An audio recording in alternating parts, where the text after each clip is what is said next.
Assalamualaikum and good day po ma'am. I am Indira Ana Ramos and right now I will be discussing the continuation of the said topic. So let us now proceed to the next phase, which is the detailed design. So the purpose of the detailed design phase is to produce a detailed description of the proposed system that both satisfies the system requirements identified during systems analysis and is in accordance with the conceptual design. So in this phase, all system components, which it includes user views, database table, processes, and controls, are meticulously specified. Now, at the end of the phase, these components are presented formally in a detailed design report. Now, included in detailed design is the performance of a system design walkthrough. So after completing the detailed design, the development team usually performs a system design walkthrough to ensure that the design is free from conceptual error that could become programmed into the final system, and many firms have formal, structured walkthroughs conducted by a quality assurance group.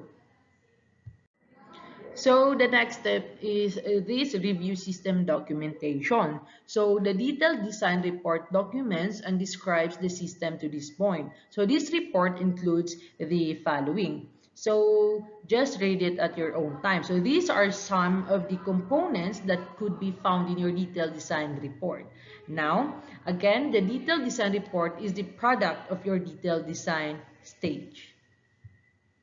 So the next phase is this application programming and testing, or the phase 6. So this stage is to select a programming language from among the various languages available and suitable to the application. So this includes the procedural languages, event-driven languages, or object-oriented programming. So when we say procedural languages, this requires a programmer to specify the precise order in which the program log is executed. So these procedural languages are often called third-generation languages, or the 3GLs. Example of which includes is the COBOL, the Fortran C and P, and of course the L1.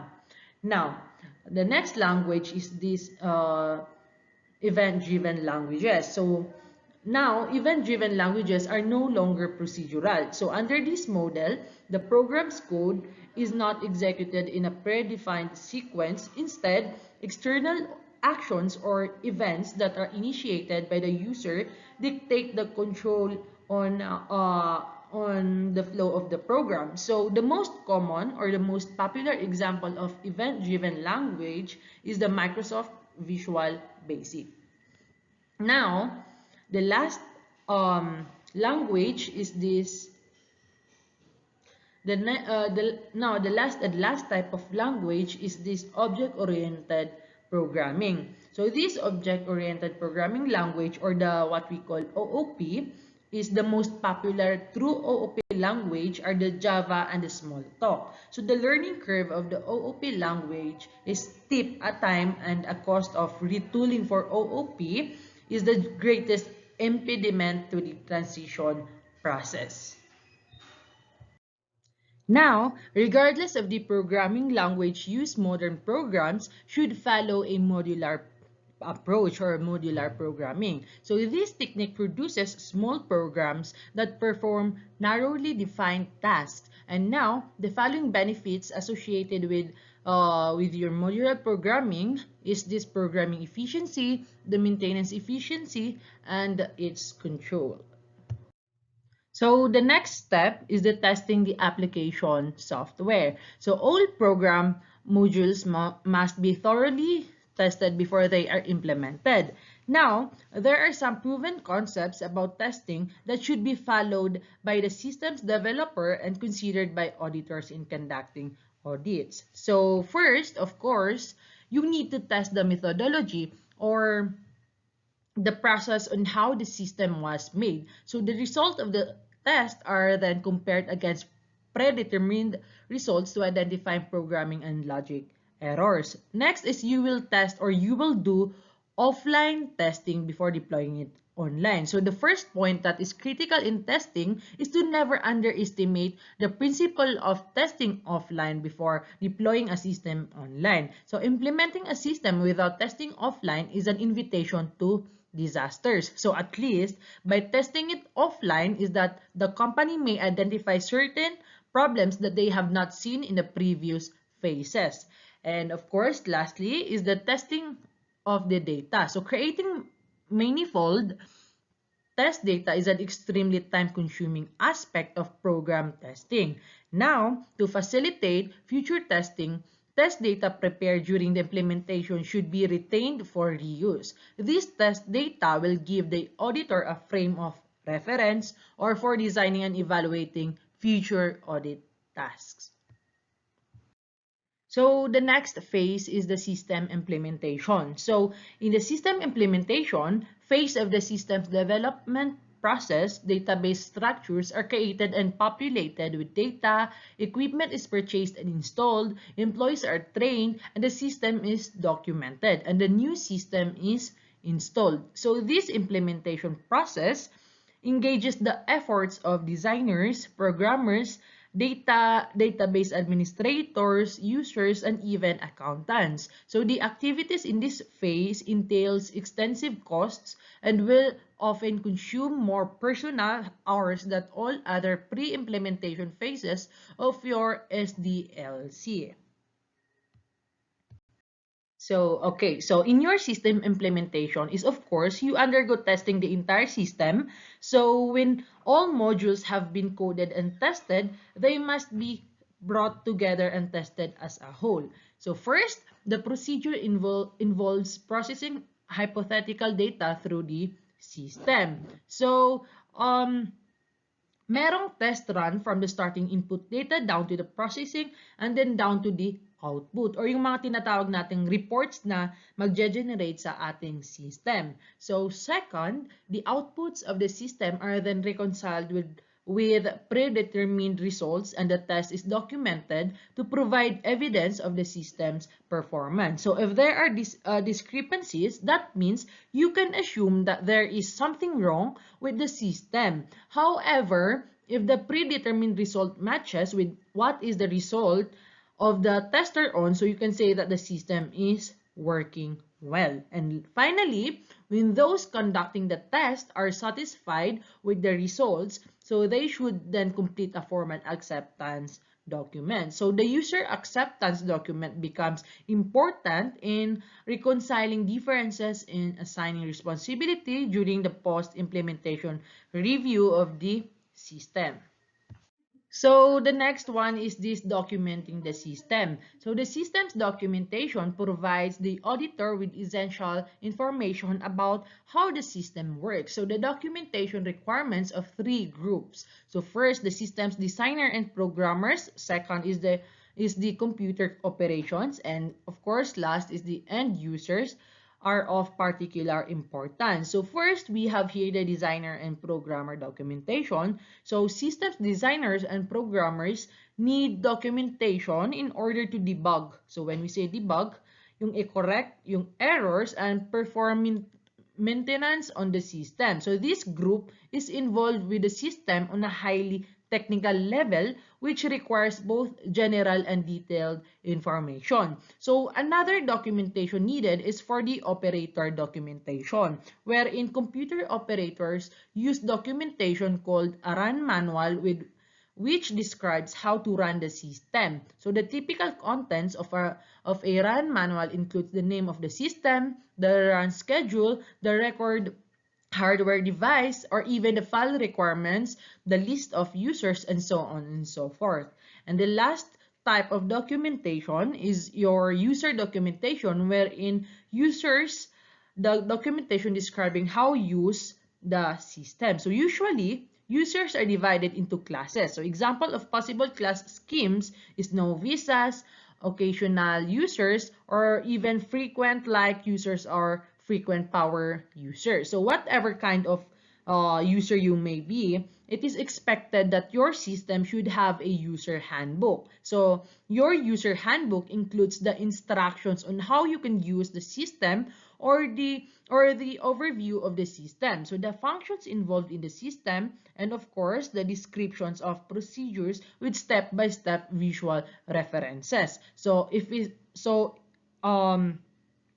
in your SAP, di ba, you have your manual. So there is handbook is sort of like your manual if you are talking about SAP or your QuickBooks. So that you need to follow a certain step in order to how you can generate an accounts payable voucher or how you can generate an income statement. So there are step-by-step on where the user can go, where to click, what to click, and so on and so forth. So that is included in your user handbook.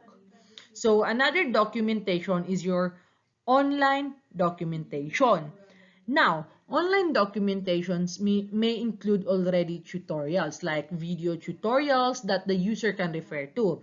Another is help features wherein there is a button in your system that allows you to walk through, or if you start a new game, you are instilling this tutorial stage. So that is a form of documentation. So now, next step is converting the databases. So database conversion is a critical step in the implementation phase. This is the transfer of data from its current form to the format or medium required by the new system. So the degree of conversion depends on the technology leap from the old system to the new one. So in any case, data conversion is risky and must be carefully controlled to the following precautions should be taken. First, you have the validation wherein your old database must be validated first before conversion. So this requires analyzing each class of data to determine whether it should be reproduced in the new database. So next, or second is the precaution is the reconciliation. So after the conversion action, the new database must be reconciled against the original one. And your last precaution is the backup. So original copies or copies of original files must be kept as backup against discrepancies in the converted data, especially if there may be mishaps or lapses when you are to transfer the data. So at least you have something to go back up. So kinakailangan talaga itong backup kapag sakaling may na-format or mishaps, or when we say mishaps is ma-missing or ma-lapse siya, yung mga files mo na nawawala. And then, so let us now proceed to this converting to the new system. So the process of converting from the old system to the new one is called cutover. So when we say cutover, so a system cutover will usually follow one of three approaches. First, we have here the cold turkey. Second is the phased. And lastly, we have here the parallel operation. So when we say cold turkey cutover, or this is also called as the Big Bang approach. So the firm switches to the new system and simultaneously terminates the old system. So when implementing simple system is often the easiest and least costly approach, and with more complex system, it is the riskiest. So cold turkey cutover is akin to skydiving without a reserve parachute. So as long as the main parachute functions properly, there is no problem. But things don't always work the way they are supposed to. System errors that were not detected during the walkthrough and testing steps may materialize unexpectedly, and without a big backup system, an organization can find itself unable to process transaction and meet its obligations to customer and creditors. So next is the phased cutover, wherein sometimes an entire system cannot or need not to be cut over at once. So the phased cutover begins operating the new system in modules or by phases. So by phasing in the new system in the modules, we reduce the risk of devastating systems failures. However, the phase approach can create incompatibilities between new subsystems and yet to be replaced old subsystems. So this problem may be alleviated by implementing special conversion systems that provide temporary interfaces during the cutover period.